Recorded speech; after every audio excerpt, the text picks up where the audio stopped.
Well, welcome. Greetings to about 540 alumni and friends joining us worldwide for this wonderful webinar. We have folks joining us from all the way across Canada, but abroad as well. So warm welcome. Before we get started, we wish to acknowledge the land on which the University of Toronto operates. For thousands of years, it has been the traditional land of the Huron-Wendat, the Seneca, and the Mississaugas of the Credit.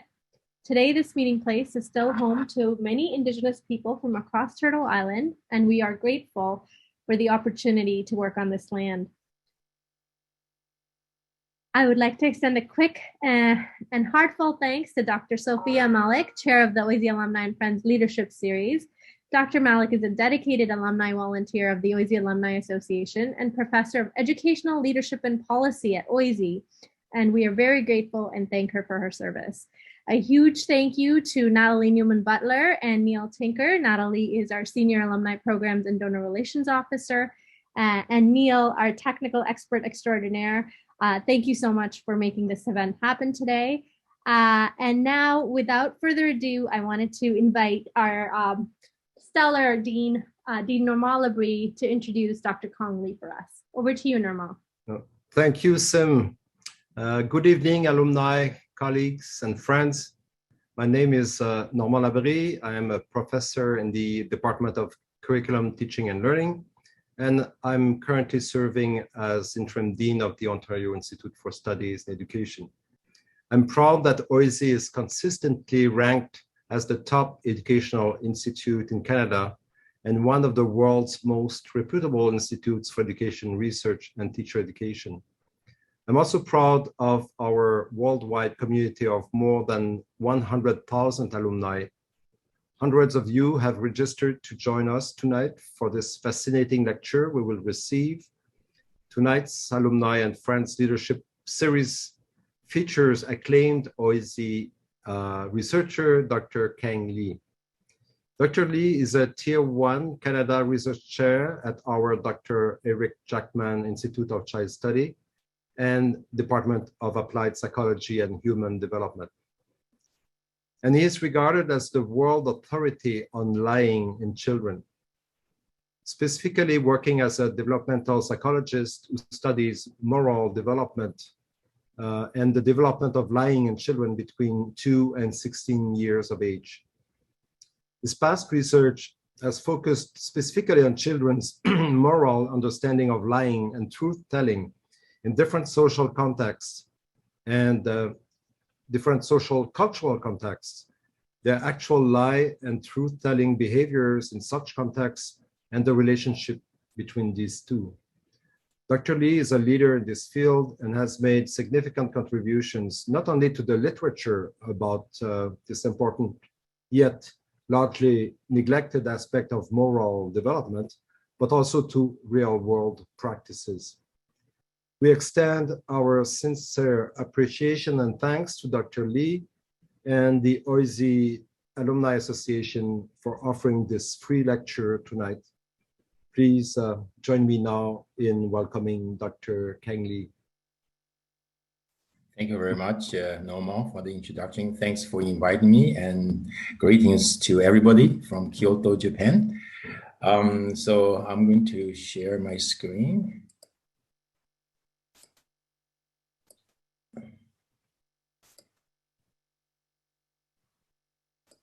All right.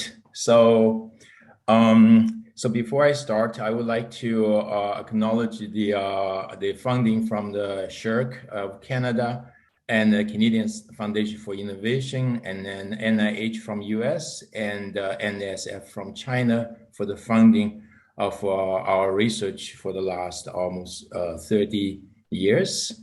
Also, I want to point out that the work I'm going to talk about are the collaboration between a large team of researchers across the globe. So I'm just their figurehead to tell you some of the discoveries we have made in the last almost 30 years. So before I start, I would just say that when we talk about lies, there are actually many kinds of lies. The first kind of lies are lies we tell to spare others' feelings. So it's called politest lies or white lies. And there's a certain kind of lies that we tell. These are called the blue lies or collective lies. These are the lies we tell to actually to conceal transgressions or whatever of a group in the name of justice, in the name of group. The third kind of lies are so-called modesty lies. So these are the lies you tell to cover up your own good deeds. And typically these kind of lies are told in Asia. And the fourth kind of lies are lies people tell almost all over the world, called the parenting lies. These are lies parents tell in the name of parenting.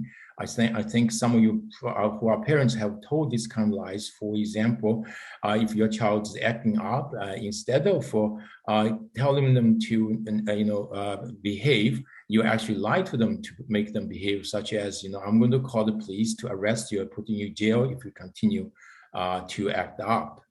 And today, however, what I'm going to focus on are going to talk about the development of self-interest lies. So these are lies people tell for their own benefit.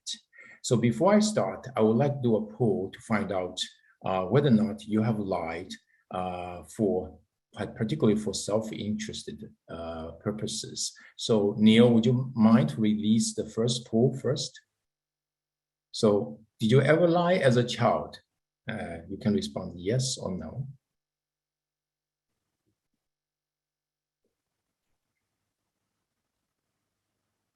So I'm going to give you quite a few polls throughout this talk, and hopefully you would help us by responding your answers, okay?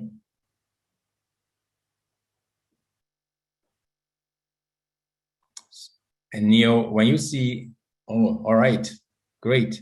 So as you see, 97% of you have lied as a child. That's great. Okay, next.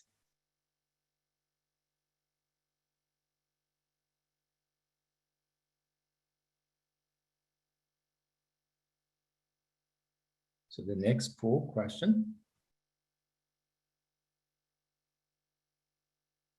Have you lied in the last 3 months?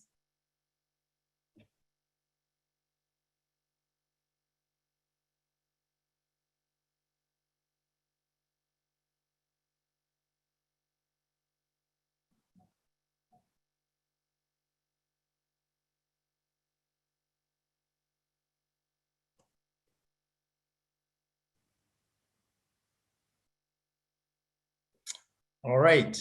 So I'm very happy we're dealing with a group of very honest people. According to some researchers, we lie almost every day for 2 or 3 times and for all sorts of purposes. So I think most of us are very honest. All right. So before I start my talk, I would say that this is an expanded version of my TED Talk. So if you don't have time, you can look this up. And then I'm going to tell you a story by Richard Messina, who is a principal for our lab school at the ICS. So one day, Richard got a call. The caller said, Mr. Messina, my son Johnny will not come to school today because he's sick. So Richard asked, who am I speaking to, please? And the caller says, I am my father. And I've been telling this story to many people all over the world because I liked it very much. The reason for that is it kind of sums up our common sense beliefs about lying in childhood. Number one is we kind of believe children will not lie until they get to elementary school. And when they lie, their lies can be easily detected because they are poor crafted lies, and we adults can easily detect their lies. The third one is if a child lies earlier than elementary school, something must be wrong with the child. And the child may grow up to be a criminal or a banker or the president of the United States. So let's find out whether or not these common beliefs are correct. All right, so in order to study how children tell lies, we have done quite differently from most people in the field. We want children to tell lies out of their own volition. So we don't have to tell them to lie, but they actually decide to lie for themselves. So in order to do that, we would set up various kind of situations such as this one. So we play a game. In this case, we play a game with the child. We tell them that if they win the game, they're going to get that big prize. And then in the middle of the game, we make an excuse and leave the room. But before we leave the room, so we tell them like they have to guess the numbers on the cards. So we tell, so if they get all the numbers correct, they will get the prize. But before we leave the room, we tell them, do not peek at the cards. But because the desire to win the prize and to win the competition is so strong, the majority of kids would peek within about 15 seconds.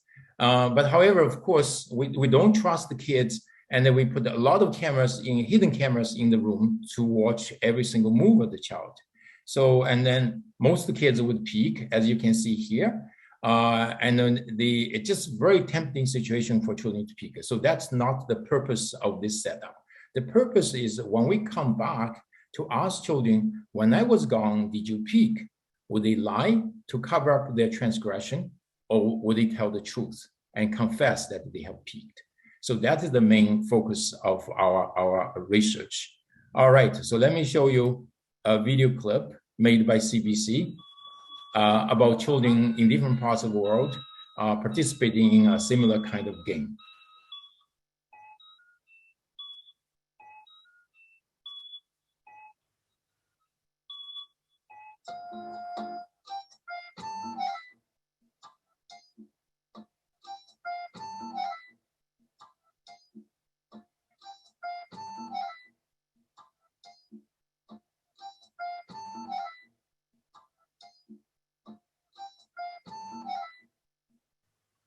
So as you can see, so this setup is so in such a way, majority of kids would peek. The question is, would they lie? So let's see what happens. So we've done these studies all over the world, and so this is what we found typically. So at 2 years of age, about 30% of children will lie to cover up their transgression, but the 70% of kids will actually confess to tell us they actually have peeked. And at 3 years of age, the lying rate is about 50%, and 50% children will tell the truth. But at 4 years of age, more than 80% of children will lie. And from then onward, the majority of kids would lie. And then so we say, why would the kids at the younger age, some kids lie and some kids would tell the truth? And then we've been trying to answer this question for more than a decade. And we looked at all sorts of factors that might contribute to some kids lying, some kids telling the truth. So one of the first questions we asked is whether or not boys are more likely to lie than girls or vice versa. And the answer is no. And boys and girls lie equally at the same time and develop the same way, and lie equally well. So there's no genetic difference whatsoever. And what about country? And we discovered there's no country differences at all with regard to self-interest lies. The children develop the same way all over the world. And what about parenting with different parenting styles? Some parents are more permissive, some parents are more strict. Are they going to lie differently? And turns out the answer is no as well. So, and then what about religion? Some children grew up in more religious families, some are not. Would children lie differently? And the answer is no as well. And what about children's moral knowledge about truth-telling and lying? And maybe some kids don't know lying is bad, therefore they lie. And turns out we found no relation between children's moral knowledge about lying and truth-telling and their actual lying behaviors. So we spend a lot of taxpayers' money looking for factors that actually would contribute to children's developing lying. And fortunately, we found two important factors. We call the ingredients of good lying. So one is mind reading ability. This is the children's ability to understand that different people have different minds and they know different things. So what you know and what I know are different. which of course is the basis of lying. So if I know you know what I know, then there's no point for me to lie to you. So that's called mind reading ability. Another ability is self-control. So this is the ability that children can manipulate, control their behaviors. And it turns and so this is also an important skill to have for lie telling, because in order to tell lies, you actually have to control yourself, to inhibit to tell the truth. And then you have to learn to come up with an alternative situation and to lie about it. So lying actually involves these two very important components. And these are cognitive abilities that we as humans must have actually to function well in our society. So if you don't have the ability for self-control, you don't have ability for mind reading, then you are going to have a lot of social problems. And then it turns out we found children with better mind reading and self-control abilities tell lies earlier and are more sophisticated liars. In other words, lying actually is a good indicator that your child is developing normally. And perhaps if your child lies at 2 years of age or even earlier, it means your child is developing better than other kids. So they have arrived at developmental milestone earlier than other kids. So I sometimes joked with the parents, if they discover their kids lying at a very young age, instead of being alarmed, you should celebrate by opening up a bottle of champagne and then celebrate. Anyhow, so all these studies that we've done in the past were correlational. So we don't know which one causes whether or not mind reading ability and self-control abilities actually cause children to lie, or lying actually cause children to improve their mind reading and self-control abilities. So for the last about 10 years or so, we've been doing experimental studies to train children train them to read minds and train them to have better self-control abilities. And we want to find out whether or not the children would lie better. And turns out that is the case. So we've done studies with children as young as 2 and 3 years of age who actually do not know how to lie. Then we train improve their mind reading ability and their self-control ability. And turns out that would cause the child to lie only after about 10 days of training. So that means these mind reading and self-control abilities are indeed factors that cause children to lie better. And then, so we also did studies to train children how to tell lies. And then we found out that by doing so, children's mind reading ability and self-control abilities improve. So it turns out that these three abilities are intertwined with each other. So the conclusion we have so far is that, so the development of lying is not the issue. The lying for children is not issue of morality. It's an issue of cognitive abilities and cognitive development. So that's the first conclusion I would draw from this set of studies.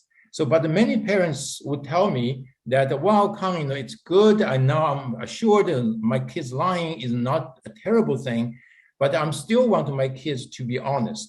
So can you tell me how can I promote honesty in my kids? So for that purpose, we've done about studies for more than 20 years to figure out various methods that may or may not promote honesty. So one of the studies we did was to answer the question whether or not corporal punishment would improve children's honesty, because a lot of parents tell us they don't, spank their kids, but one of the times they would do that is when their child lies to them.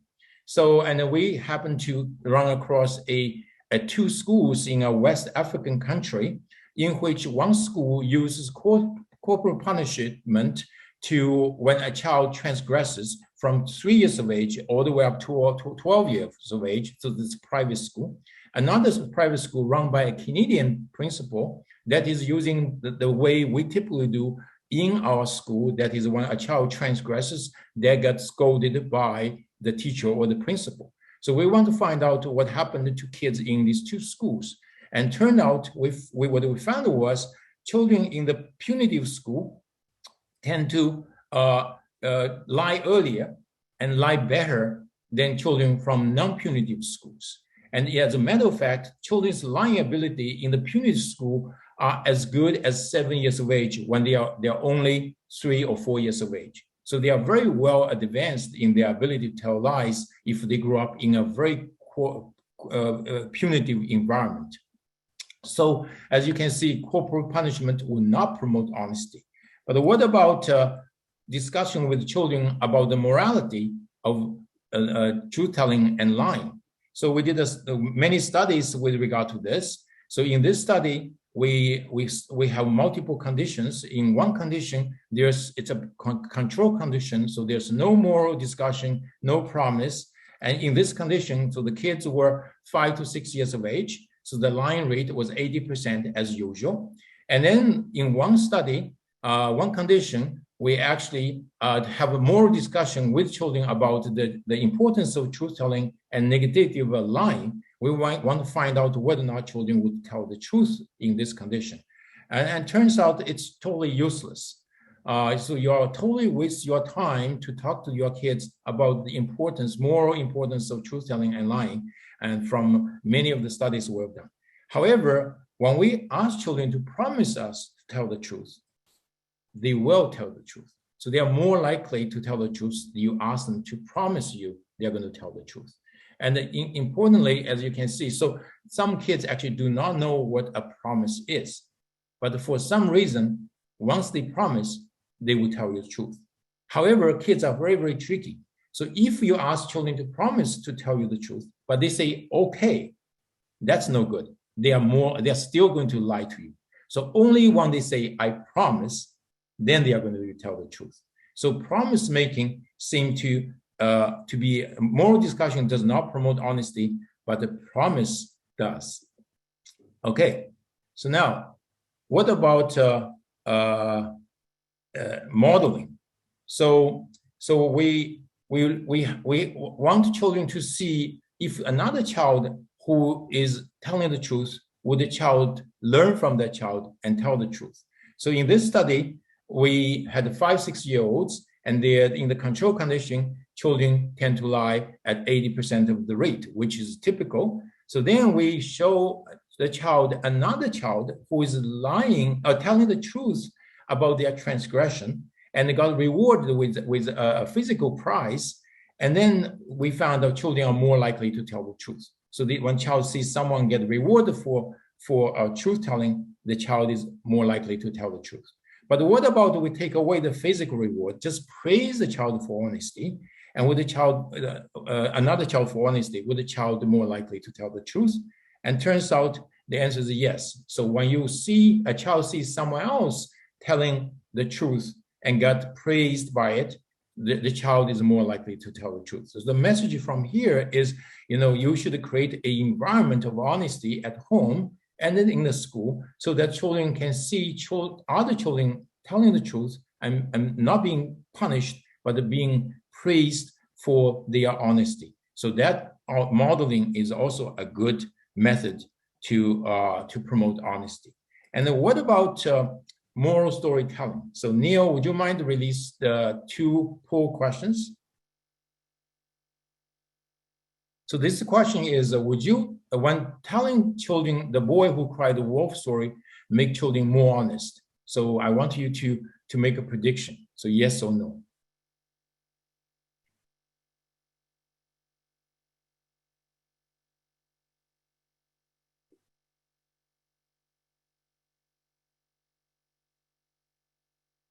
So what's the results, Neil? 50-50. All right. So next one. So the next question. Would telling children the Pinocchio story make children more honest? Yes or no?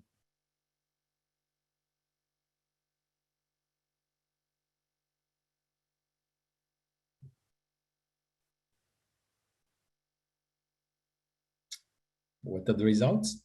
No, 63%, and yes, 37%. Great.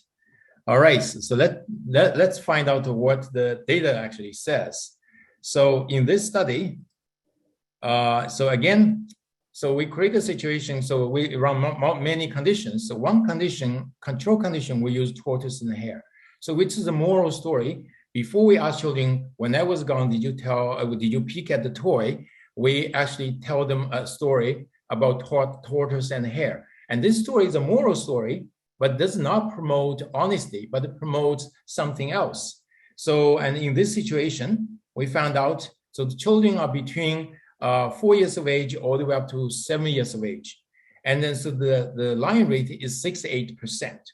So the key question is, would children in the boy who cried wolf condition or other conditions more likely to tell lies or less likely to tell lies? And you predict 50-50, the boy who cried wolf would make children more honest. And then turns out this story does not promote honesty at all. So the results are more or less the same as the control condition. And then we thought that this is possible because we actually told a story in which the boy who cried wolf got eaten by the wolves. It's unlike the Disney sanitized story. So we give the kids the most serious consequence story. And we thought maybe kids at this young age do not know what being eaten or death is about. So we say maybe we should tell them the Pinocchio story because that tells you if you lie, there's immediate negative consequence. So and it turns out this story also does not, Pinocchio story also does not promote honesty. So then we tried the George Washington story. So if you are not American, you may not know this story, but all Americans grew up in the elementary school learning about George Washington and the cherry tree story. Basically, the story goes like this. So George Washington, when he was a child, he got the axe as a birthday gift from his parent, his father. And he liked it so much, he waved it around in the garden and chopped down one of his father's cherry trees. When his father discovered that his cherry tree was chopped down, he asked, "Who chopped down my favorite cherry tree?" And George Washington said, "I cannot lie, Dad, I chopped down the cherry tree." And then George Washington's father said, "I would rather to have a honest boy than 1,000 cherry trees." So this story is very positive. And let's see what happened. Oh, by the way, this story never happened. So it's totally a lie, it's made up. So it turns out this story worked. So it actually promotes more children to be honest when you tell them this story. So then we say, well, is that because George Washington's story is a positive story that gives you positive messages? So if we change George Washington's story into a negative story, that is George Washington actually lied and got scolded by his father, would this change the effect of, or the truth promotion effect of this story? So we did exactly that, and turns out that is true. When we change the story ending so that George Washington lied and got scolded, and the children are now more likely to lie. So as you can see, so in order to promote honesty by storytelling, you need to convey positive messages, not negative messages. I think this actually is true for teaching children about other moral behaviors as well. So you need to use the positive moral stories, not negative moral stories. And we also did another study we never published in which we combine positive and negative stories together in one story. And that totally failed. So once you mix the negative consequence in the positive consequence story, then it's not going to work. So the moral of the story is when you're telling moral story to children to promote honesty or other moral behaviors, it's better you use stories that actually have positive examples, not negative examples. That's truth telling, not lying. And then you also have positive outcomes, praises, rewards for being good, not punishment for being bad. Okay. So moral stories with positive messaging promotes honesty. So now, why do children tell lies? So children tell lies are more or less the same as we adults would tell lies. Number one is for self-protection. So the story I've told so far is mainly about that. So the way the child develops the ability to tell lies is for self-protection, because children do not have the political and physical power to fend off any kind of punishment from their parents or teachers. So the way they can do to protect themselves is by moving their lips, which is a very economical, cost-effective way to protect themselves. So lying is a very adaptive strategy particularly for children, as well for people who do not have power, as a matter of fact. So lying is for self-protection. And then also lying sometimes is to win competition in situations when there is limited resources. So I'm going to show you a study we did, and in which a child who actually at 3 years of age and does not know how to tell lies, and then we watch them, follow them longitudinally for 10 days, and let's find out whether or not the child is going to learn how to tell lies. The Discovery of Lying study. The study is conducted over a 10-day period, and this is Tang Tang's first day. The researcher asks him to choose his favorite candy. Then she explains the rules of the game. He must hide a candy in one of the 3 cups. If Uncle finds the candy, he gets to eat it. If he can't, then Tang Tang gets the candy.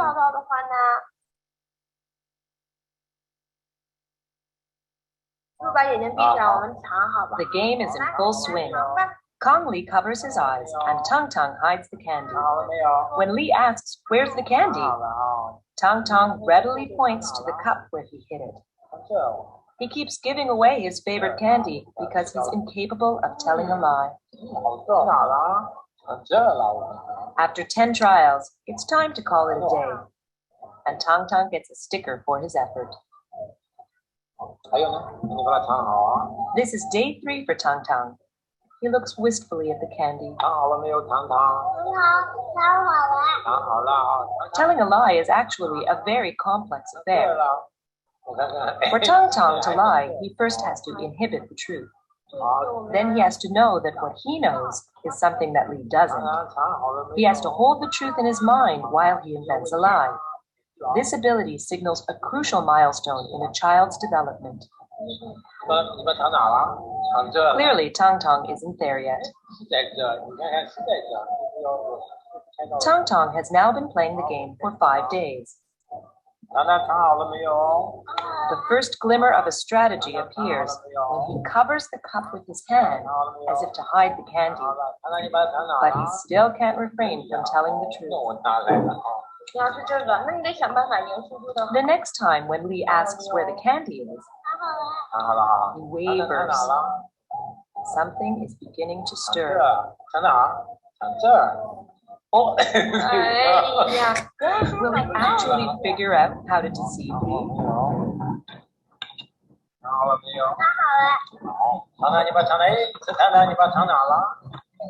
He points to a cup. It's empty. He's won the candy this time. The look of triumph is unmistakable. So we found out children will take less than 10 days to learn how to lie back to me in this kind of competition. And then those kids who learn faster tend to be those kids who have better mind reading abilities and self-control abilities. And also by teaching children how to play this game, you actually can improve children's mind reading abilities and self-control abilities. So competition also is a good environment to foster lying. All right, the third reason we tell lies is because we want to minimize losses and maximizing gains. So how do we do the study? So we haven't really published this study yet. So the idea is to see whether or not children can make rational decisions about to lie or not to lie. They are not being simply impulsive, either lie or tell the truth. And in this study, we basically set up situations similar to before, but instead of children, when they lie, when they tell the truth, they will get 0 amount of dollars. But if they lie, they get $2 worth of a prize. And in this situation, as typical, that children would lie. So these are 5, 6-year-olds. The question is, when we make the payoff, if children are honest, we would give them $2. When they lie, we give them $2. What would they do? And children are more likely to lie. And when the exchange rate between truth and lie is 1.5 times higher than for truth than lying, then the lying rate is 50-50. And then with the increased amount of payoff for honesty, and then more and more children are going to tell the truth. So children are very, very rational lie tellers. So they are not really kind of impulsive, dumb liars. So we then come up with this theorem called the little liar's theorem. That is, the value of the lie has to be 1.5 that of value of truth. So then children make a guessing which one they would go. And otherwise, they would make very rational decisions. So in other words, it's harder for children to tell the truth than for them to tell lies. Okay, so now the next question is, will children lie for their parents? Neil, would you mind to release a poll? So suppose you did something wrong. You asked your child to lie to cover it up. Would your child lie for you? So, and yes or no?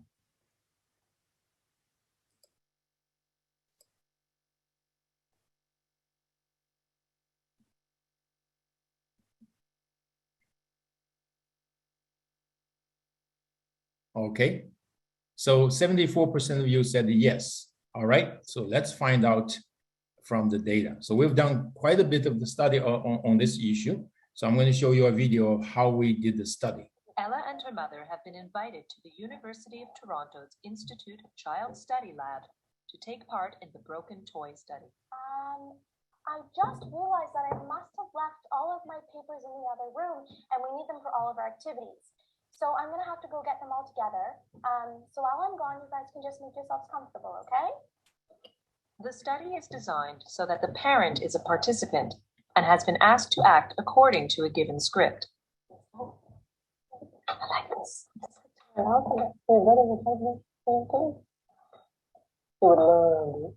Ella's mother has been told to ignore the do not touch sign.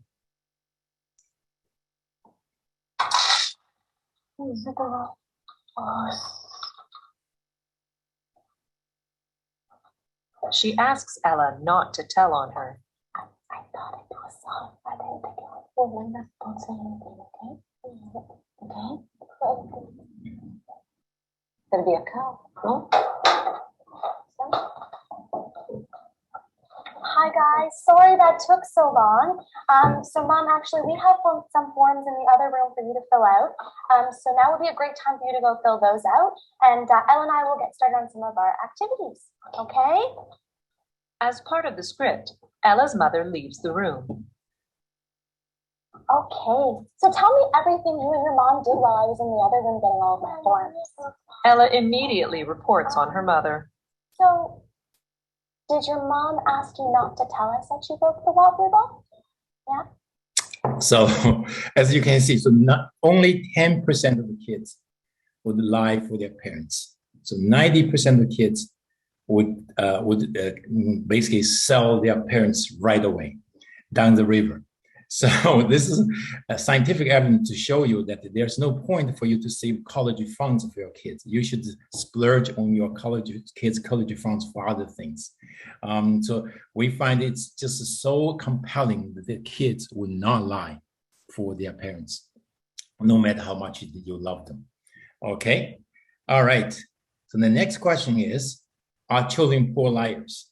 So what I'm going to do is I'm going to show you a video, two videos of two kids who were asked, did you peek? And both of them said no.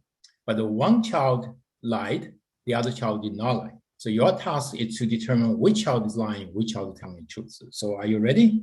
So, so this is child number one, okay? Did you peek? No. And this is child number two. Did you peek? No. Okay, so which child is lying? Child number 1 or child number 2? Neil, would you mind to release the poll?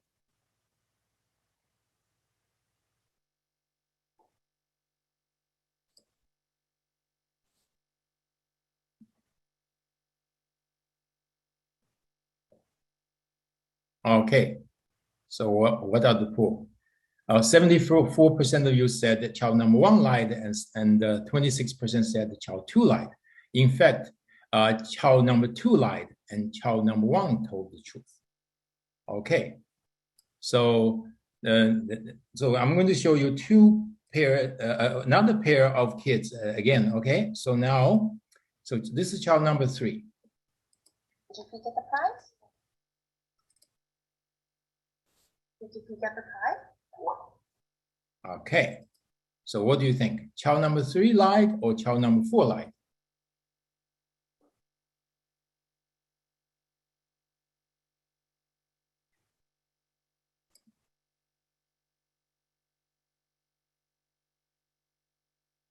All right, what are the results? So most of you said child 4 lied. So as a matter of fact, child 3 lied and child 4 told the truth. So, and as you can see, so you are pretty much not a good detector of lies. But so let's find out what happens in our studies. So we've done similar kind of studies. We show the videos of kids to many people from different walks of life.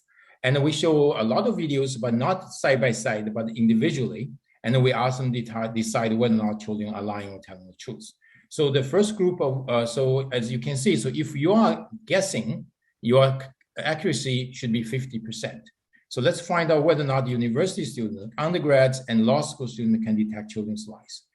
And turns out they cannot detect children's lies because they are not very familiar with kids, so that's reasonable. But what about social workers and child protection lawyers who are involved in child protection? So their job is to detect children's lies. So can they detect children's lies? The answer is no. And what about people who deal with liars on a daily basis? Judges, custom officers, and police officers. And turns out they are not very good detectors of children's lies either. But what about parents? They are dealing with their own kids on a daily basis. Can they detect the other parents' kids' lies? And turns out they cannot. And finally, some parents said, well, Kang, even though I cannot detect other kids' lies, but I can tell my kids are lying. We say, okay, let's find out. We actually set an experiment up so that children would be asked to detect their own children's lies on the spot. And turns out they are very poor detectors of their own children's lies as well. So as you can see, so we adults are very poor lie detectors of children's lies. So you may ask why that's the case. Well, let me show you the facial expressions of my child when he lies. So he's now in the university already. So this is his facial expression when he lies. And basically there's no facial expression. So very calm and look into your eyes and lie to you. So I totally failed my ability to detect his lies since 3 years of age on his birthday, because he started to tell lies on his birthday because I took him to my lab to be tested. Anyhow, so, but we have been thinking about how we can figure out a child is telling a lie or telling the truth without actually hooking them up with the polygraphs. So after many years of thinking and experimentation, and we hit upon a very good idea. So the idea is that we know that underneath our face, there's a very complex vasculature, and they are controlled by an autonomic nerve system, which is beyond our conscious control. So when we tell lies, maybe, and when we experience anxiety or other stressful situations, our blood flow on our face will change. And if we can detect the blood flow from the face, then we should be able to know whether or not a child is lying. So then my postdoc and I explored this idea for quite some years. And then we found out that it's totally possible to detect blood flow underneath our skin remotely and without using a sensor attached to the child's face or body. So the way to do it is, it turns out to be very simple. The reason for that is when light comes to our face, it doesn't bounce back right away. Instead, it actually goes underneath our skin, which is translucent. And then it encounters two kinds of proteins. One is melanin, one is hemoglobin. So then the light's being absorbed by these materials, by some of the lights be absorbed by these proteins, but some lights actually reflect out and through our skin. And then you can use a video camera that on our phone to capture the reflect lights from hemoglobin and melanin. But because hemoglobin is red and melanin is a kind of brown, so you can, using signal processing and machine learning, you actually can separate them out. Then you throw away the information about melanin and just keep the hemoglobin information. Then you can see what's going on underneath the child's face when they're lying or experience other kind of emotional experiences. So this is what you see with your naked eyes. And this is what we see with our method. It's called transdermal optical imaging that we invented.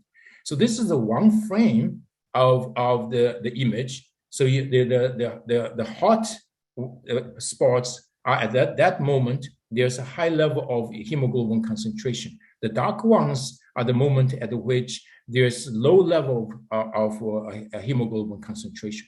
But because most of our cameras can take pictures 30 frames per second at least, so we can stitch all the videos, all the images together to make a video. So then you can see wax and vein of the blood flow on Nathan, my son's face.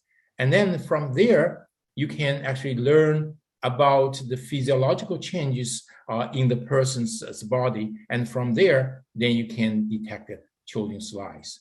And then we did a study, and we discovered a so-called Pinocchio effect, but not this Pinocchio effect, this Pinocchio effect.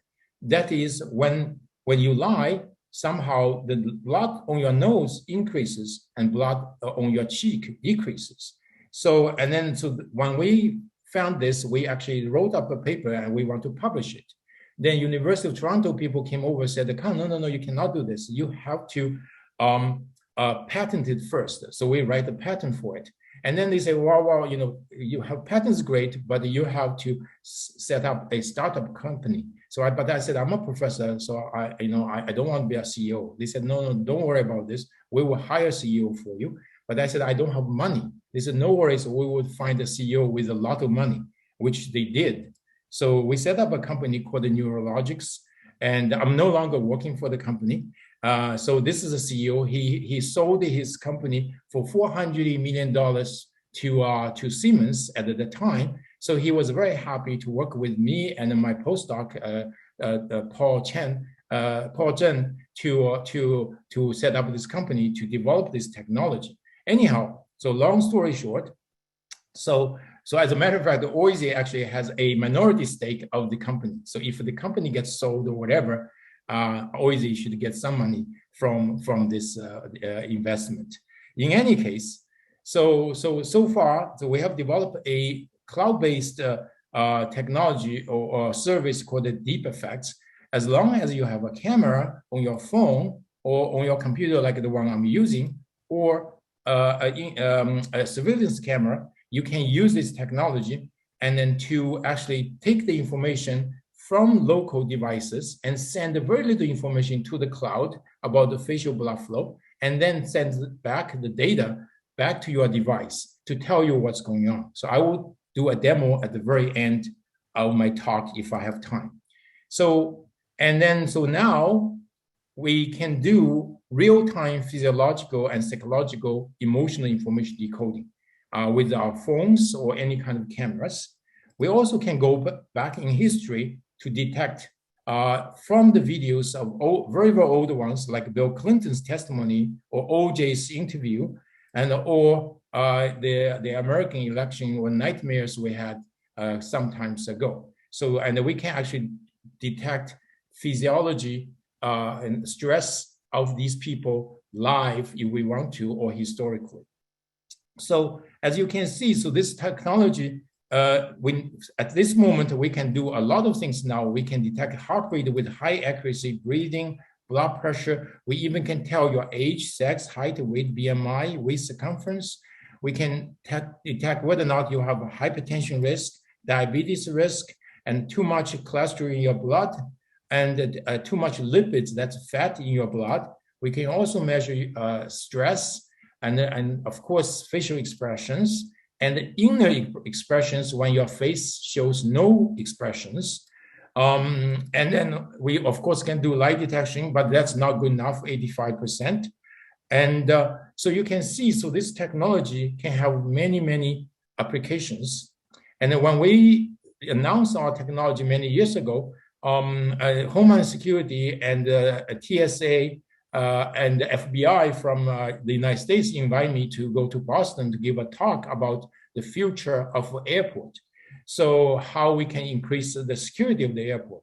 When I finished the talk, people from Homeland Security, FBI came over and said, Kang, you should not use this technology for government stuff.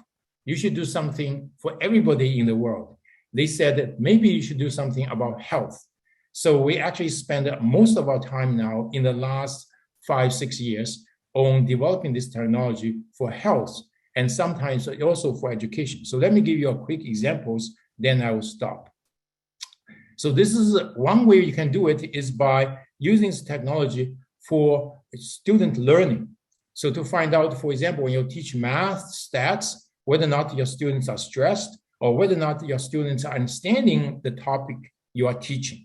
So another way is for telemedicine, either for physical health or for mental health. So instead of people coming to your clinic, you can do it remotely. So then as you're talking to your client or patients, you can measure their emotions as well as their physical activities, so that give you better understanding of your patients, of course, with their permission.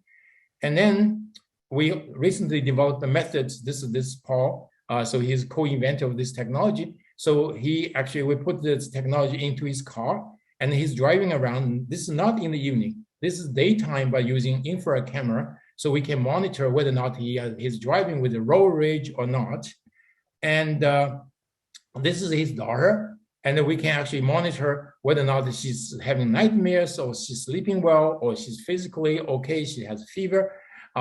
So this is for sleeping monitoring. So I have a PhD student who's doing a PhD thesis exactly on this. And then, so these are my parents.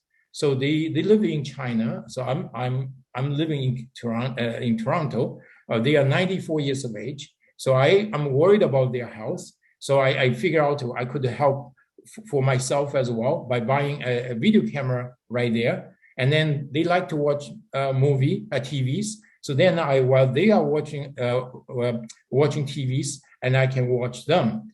And then by doing so, then I can measure their physical health or mental health. However, the problem is it's kind of boring to watch them watching TV. So one of my postdocs said, Kang, no worries about this. I can turn their facial blood flow into music. So this is exactly what she did.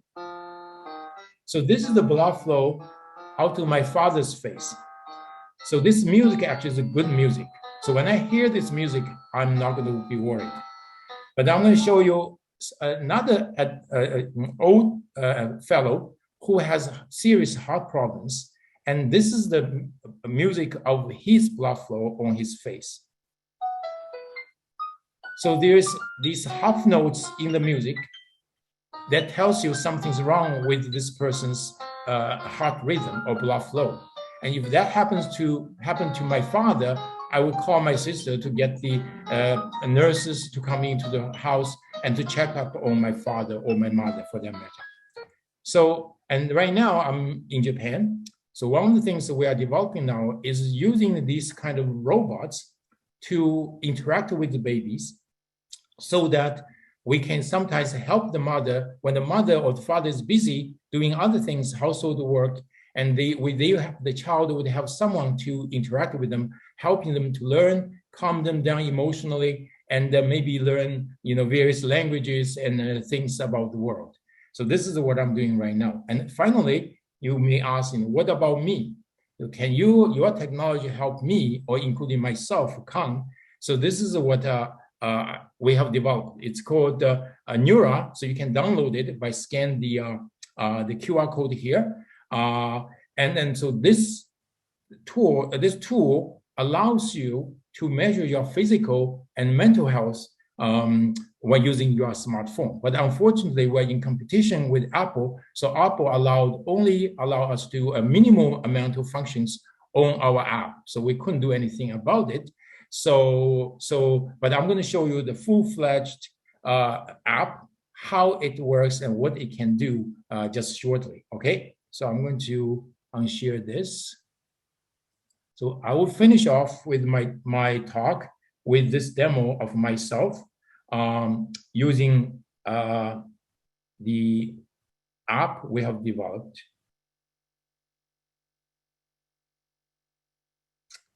Okay. So this is our app.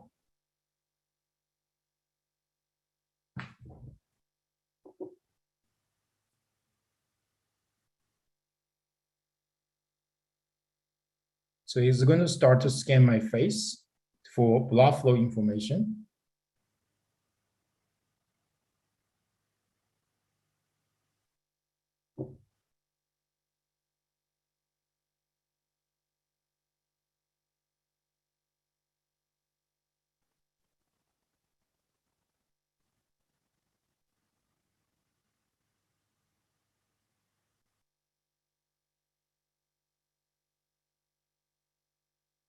So it does not actually record the videos of my face, but just get the blood flow information underneath my skin, so that the patient or user's privacy is protected.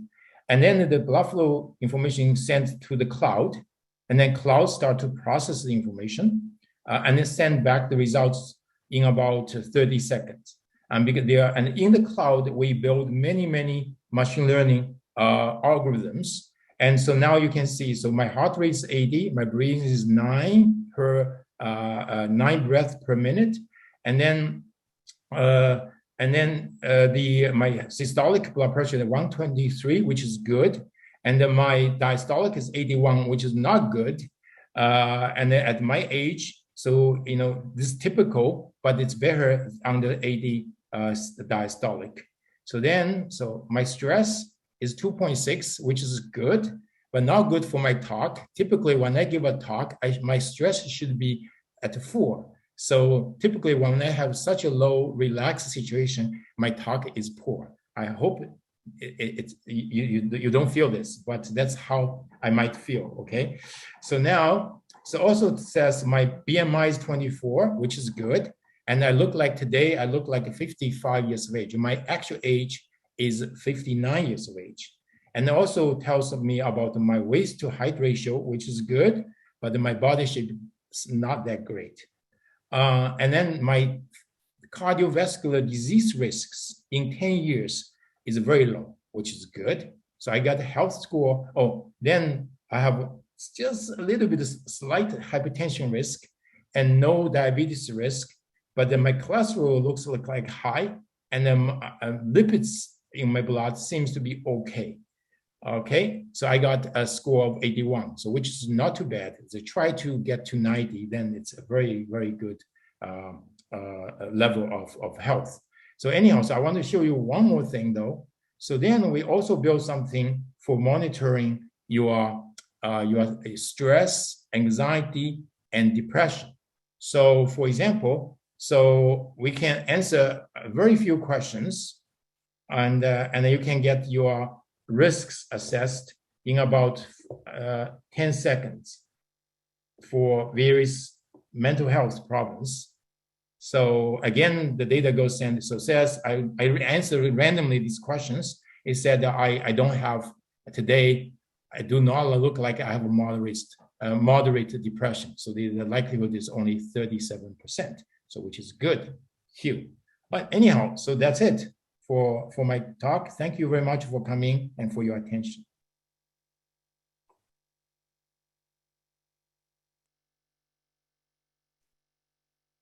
Wow, Dr. Lee, thank you so much for that fascinating lecture and webinar. I sure learned a lot. I have 2 boys, and I've learned so much about their development. The future of effective AI was largely unknown before tonight, and your talk was not poor at all. It was in the highs. You were amazing, so thank you. I mean, always a very huge fan and thought-provoking conversation. Really, really appreciate it. So thank you for sharing your research and insights with us today. Thank you to everyone who joined us. We're immensely glad that you took this opportunity all the way from Japan to join us today. So really appreciate it. The recording of this lecture will be available to all registered guests. And for our alumni and friends who tuned in, thank you again. We encourage you to visit oise.utoronto.ca and stay connected for more exciting events and webinars provided by the OISE Alumni Association. Thank you, everyone, and have a good night. Thank you so much. Bye.